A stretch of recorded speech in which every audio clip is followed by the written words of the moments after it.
than anything in all of human history. Now, because of our enormous per capita consumption of resources, we can say with confidence the world's worst population growth problem is right here in the United States. But you hear all sorts of well-meaning people pointing to distant underdeveloped nations and saying they're the problem with overpopulation. The average person in the United States in a lifetime will consume something like maybe 30 times the amount of resources that will be consumed by a person in a lifetime in an underdeveloped nation. We are the problem. We have the responsibility, and we have the authority to deal with the problem here as a domestic problem in the United States.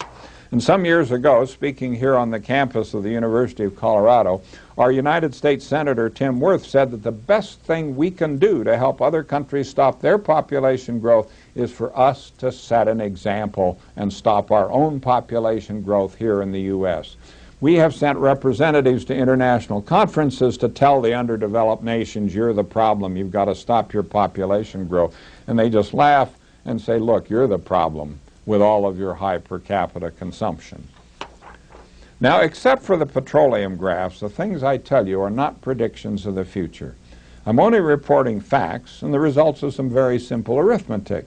But I do this with confidence that these facts, this arithmetic, and more important, our level of understanding of them will play a major role in shaping our future.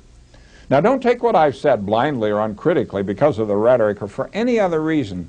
Please, you check the facts. Please check my arithmetic. If you find errors, please let me know. But if you don't find errors, then I hope you'll take this very, very seriously. You are important people. You can think. And if there was ever a time when the human race needs people who will think, it's right now. It's our responsibility as citizens in a democracy to think. And so to be successful with this experiment of human life on Earth, we have to understand the laws of nature as we encounter them in the study of science and mathematics.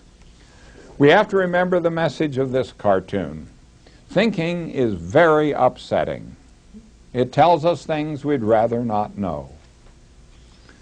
We should remember the words of Galileo. He said, I do not feel obliged to believe that the same God who has endowed us with sense, reason, and intellect has intended us to forego their use.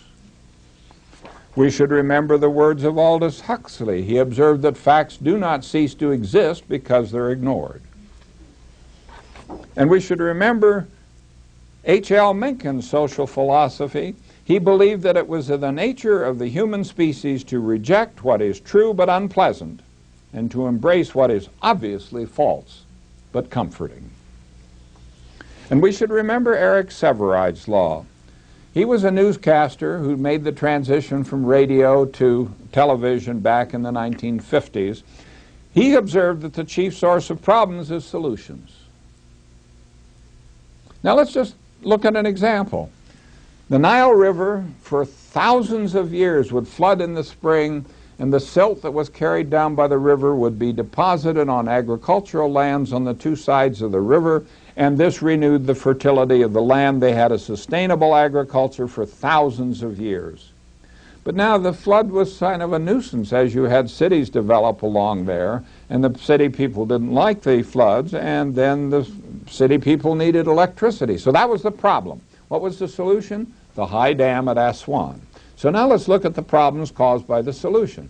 First of all the silt is carried down by the river, is deposited in the reservoir behind the dam. So this means the dam has a lifetime, maybe 100, 200 years. It certainly is not very long. So it'll be filled, and then there won't be the storage capacity that it was designed to have. The water that's let out from the dam today is very clear water. So this means all of the erosion patterns downstream have changed. It used to be deposit here, pick up there, and so on. Now it's pretty much just picking up because it starts out from the dam as clear water. Down at the delta in Alexandria, where the Nile enters the Mediterranean Sea, they're washing away agricultural land because it's no longer being deposited and the river is just washing it out into the Mediterranean. And it used to be the load of biological nutrients that were brought down in this river all the time supported a major fishery in the eastern Mediterranean. That fishery is in serious decline because the nutrients no longer reach there. And now, in order to have their agriculture, they've got to do irrigation. They've got to buy fertilizer. It takes energy to make the fertilizer, and it could easily be that some of the energy to make the fertilizer comes from the dam. And now there are lots of more agricultural workers wading barefoot in the irrigation ditches, and they're subject to a schistomiasis, which is some kind of a parasite that's carried by things in the water that can get through the skin. And if you're barefoot in the water, why you can get this. Everything went bad because of the solution to the problem. Nobody looked at what the problems would be caused by the solution. This is one of the most important things that we need to remember. Now, here's a challenge. Can you think of any problem on any scale, from microscopic to global, whose long-term solution is in any demonstrable way aided, assisted, or advanced by having larger populations at the local level, at the state level, the national level, or globally? Can you think of anything that will get better if we crowd more people into our communities, into our state, into our nation, or on this earth? Think about it. Will anything get better with increased population? And I like the words of the late Reverend Martin Luther King, Jr.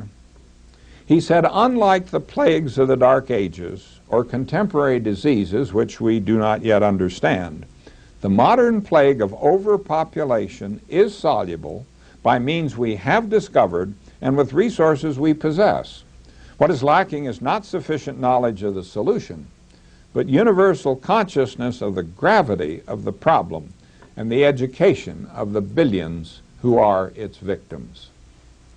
And so I hope I've made a reasonable case for my opening statement that I believe the greatest shortcoming of the human race is our inability to understand this very simple arithmetic.